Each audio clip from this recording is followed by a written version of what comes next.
Corner bulges, thin line starts, inconsistent extrusion.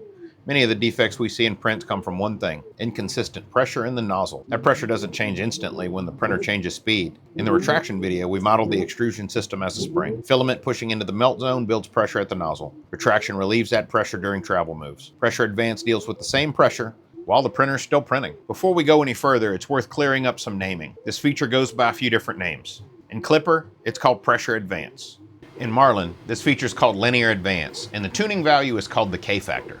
Bambu printers also refer to this value as the K-Factor. The names are different, but they're all describing the same underlying idea. The easiest way to understand Pressure Advance is to watch what happens at a corner. In this first example, we are not compensating for Pressure Advance at all. The extruder pushes filament at a constant rate along the line. As the printer approaches the corner, the motion system slows the print head, but the extrusion rate does not change. Now the nozzle is depositing more plastic than needed for that slower motion. The extra plastic builds at the apex of the corner and creates a bulge. Once the printer accelerates into the next line, the extrusion rate matches the motion again, and the line returns to normal. You can see the bulges here in a calibration pattern. In this example, we've applied too much Pressure Advance. We approach the corner and the extruder limits the flow in anticipation of the speed change, which is almost what we want. As the print head slows into the corner, we can see that the extruder is not flowing fast enough to maintain the line width as it should. You end up with thinner lines in the corner and less than ideal adhesion. As the printer accelerates, the pressure compensation no longer matches the speed ramp, so you can end up with thin lines and possibly ugly seams as a result. We'll take a look at those later as well. Here's a test pattern showing too much Pressure Advance.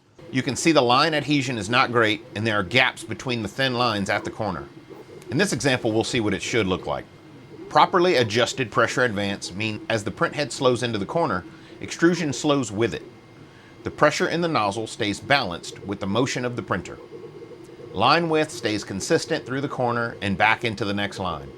As you see here, the proper Pressure Advance value for this printer on this filament would be about 0.05.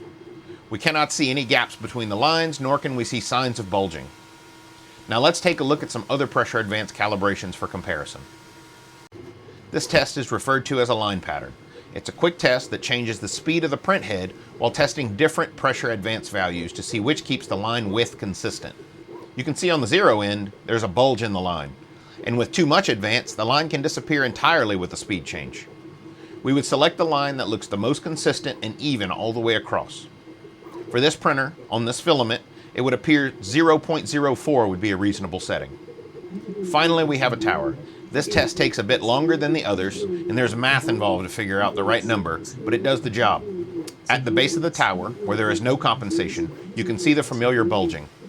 As you move up the tower, the compensation increases to a good point, then it passes that point, so the corners and seams of the test begin to deform and separate visibly. The point where the seams and corners look their best is the point we measure. That measurement from the bottom of the print, in millimeters, to the clean corners and seam should be multiplied by the tower's step value to provide the Pressure Advance value to be entered. All of these tests can get you the data you need for calibration.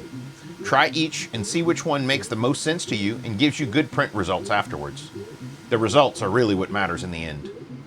Pressure Advance simply keeps extrusion consistent through corners and speed changes. Once pressure and motion stay in sync, those corner bulges and thin lines start to disappear.